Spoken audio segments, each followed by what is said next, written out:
10 जुलाई 2023 को हमारे WhatsApp number पे हमें एक फ़ोटो मिलती है सागर शिवहरे की, जो कि मिसिंग था। पूरी जानकारी पाने के लिए हमने सागर के पापा अनिल शिवहरे से कांटेक्ट किया। उन्होंने बताया कि 8 जुलाई को दोपहर के वक्त ये 3 बजे घर से ये कह के निकलता है कि वो अपने दोस्तों से मिलने जा रहा है। रात होते होते उसका फ़ोन बंद आने लगता है। परिवार के लोग पुलिस में इंफॉर्मेशन देते हैं, मिसिंग कंप्लेंट भी लिखवा देते हैं, पर 2 दिन बीतने के बाद तक सागर की कोई सूचना नहीं मिल पाती है। इससे पहले कि हम उनकी कोई मदद कर पाते, सागर की इंफॉर्मेशन सागर के परिवार के लोगों को मिल गई। पर जब माँ के कानों तक ये इंफॉर्मेशन पहुँची तो वो बेहोश हो गई, क्योंकि इंफॉर्मेशन काफ़ी खौफनाक और दिल दहला देने वाली थी। मेरे को न्याय दिलवाओ, मेरे को मेरे बच्चे का न्याय दिलवाओ भैया। नमस्कार, मैं हूं श्रद्धा राय और आप देख रहे हैं द चाणक्य पे क्राइम कहानी। आज की घटना है ग्वालियर से लगभग 45 किलोमीटर दूर डबरा के एक इलाके में अनिल शिवहरे का परिवार है। अनिल अपनी पत्नी नीलम और 2 बच्चों के साथ रहते हैं। अनिल की बेटी है अनमोल, जिसकी शादी हो चुकी है, और एक 25 साल का लड़का है सागर। सागर जैसे लोग चिराग के नाम से भी जानते हैं। सागर ने अपनी पढ़ाई ग्वालियर की ITM कॉलेज से की और हाल ही में वो अपने पापा के साथ उनके बिजनेस में मदद भी कर रहा था। 8 जुलाई 2023 को दोपहर के 3 बजे सागर अपने घर वालों से ये कह के घर से बाहर निकलता है कि वो अपने दोस्तों से मिलने जा रहा है। शाम होते होते फ़ोन के थ्रू और मैसेज के थ्रू वो अपने घर वालों को फिर से इन्फॉर्म करता है कि वो थोड़ी देर में ही घर पहुंच जाएगा। पर रात के 8 बज जाते हैं और उसके बाद उसका फ़ोन स्विच ऑफ आने लगता है। पेरेंट्स परेशान होते हैं, सारे दोस्तों को कांटेक्ट करते हैं, रिश्तेदारों को भी कांटेक्ट करते हैं कि शायद उनके पास कोई सूचना हो। पर जब कोई सूचना नहीं मिलती है तो वो पुलिस स्टेशन में जाके देर रात में ही उसकी मिसिंग कंप्लेंट लिखवा देते हैं। पुलिस भी इमीडिएटली हरकत में आती है और उसकी लास्ट लोकेशन ट्रैक करती है, जो कि ग्वालियर में मिलती है। पुलिस जब कॉल रिकॉर्ड चेक करती है तो 2 ऐसे नंबर मिलते हैं जिस पे सागर की बात सबसे ज़्यादा हुई थी।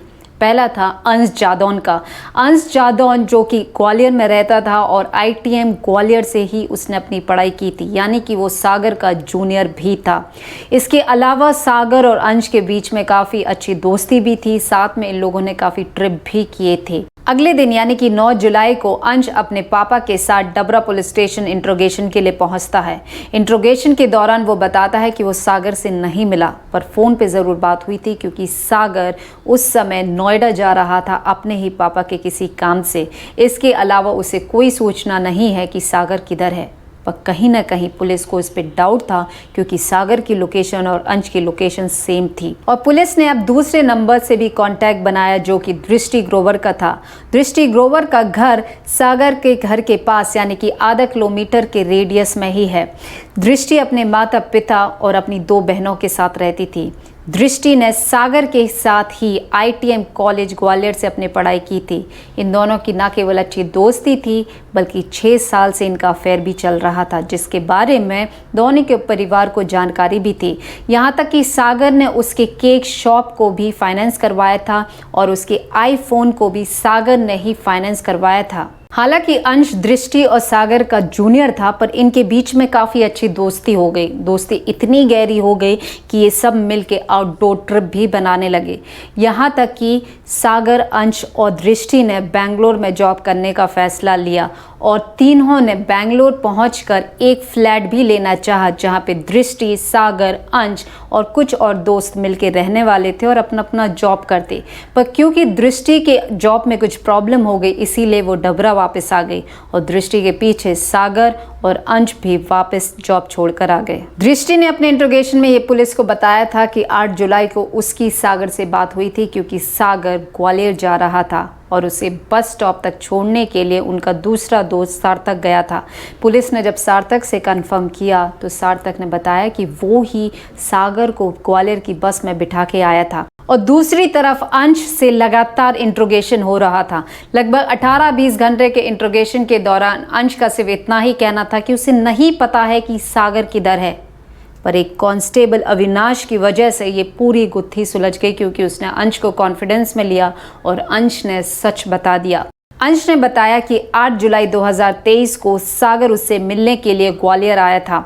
इन दोनों के बीच में किसी बात को लेकर आर्ग्यूमेंट हुआ, झगड़ा हो गया और झगड़ा इतना बढ़ गया कि हाथापाई होने लगी और अंश के हाथ सागर के गले तक पहुंच गए और सागर की जान निकल गई। अंश ने सागर के शव को अपने कार में ही रखा और काफ़ी देर तक वो शहर में घूमता रहा। इसके बाद उसने 450 कंडे खरीदे और पेट्रोल भी खरीदा और एक सुनसान जगह पर ले जाके उसने सागर के शव को कंडे के साथ पेट्रोल डालकर उसे जला दिया।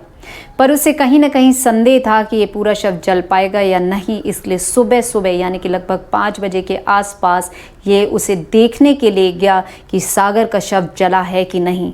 पर क्योंकि उस समय बारिश हो चुकी थी तो सागर का शव पूरी तरीके से नहीं जल पाया, तो बचे हुए शव को उसने एक बोरे में भरा और एक नाले में फेंक दिया और उसके ऊपर कचड़ा डाल के फिर आग लगाई। पर फिर भी कुछ समय के बाद वहाँ पे बारिश हो गई और बचे हुए अंश की शिनाख्त करने के लिए अंश पुलिस को उस जगह पे लेके गया। और जैसे ही ये न्यूज़ शिवहरे परिवार में पहुँचती है तो सागर की माँ बेहोश हो जाती है। ना केवल सागर का परिवार बल्कि पूरा शिवहरे समाज पूरे शहर में नाकाबंदी कर देता है, जाम लगा देता है, यहाँ तक कि पूरे पुलिस स्टेशन को घेर लेते हैं। और इसी बीच में दृष्टि ग्रोवर अपने पूरे परिवार के साथ गायब हो जाती है। पुलिस मिले हुए कंकाल को फॉरेंसिक टीम के पास भेजती है और रिपोर्ट के मुताबिक वो कंकाल सागर का ही निकलता है। पूरे लोकल न्यूज़ में ये बात फैल जाती है और लोगों को ये भी लगता है कि शायद अनजाने में ये घटना हो गई। पर पुलिस तो पुलिस है, जब अपने पे आ जाए तो पाताल की गहराइयों में छुपे हुए सच को भी बाहर निकाल लेती है। ठीक ऐसा ही हुआ 14 जुलाई को, जब पुलिस ने सबके सामने वो सच रखा जिसके बारे में आप और हम अनुमान शायद कभी नहीं लगाते। पुलिस ने ये बताया कि अंश ने गला दबा के नहीं बल्कि 315 बोर कट्टे से यानी कि गोली मार के सागर की जान ली है। पुलिस को वो हथियार भी मिल जाता है और अंश की कार से सागर के खून के निशान भी। दृष्टि ग्रोवर को पुलिस गिरफ्त में ले लेती है और उस पर आईपीसी सेक्शन 120B की धारा भी लगती है। 15 जुलाई को अंश ने कस्टडी में रहते हुए ही जो चद्दर ओढ़ने के लिए दिया जाता है उसको वो फाड़ता है और शौचालय की बाल्टी पे खड़े होके वेंटिलेशन वाली खिड़की पे वो कपड़ा बांध के अपनी जान लेने की कोशिश करता है।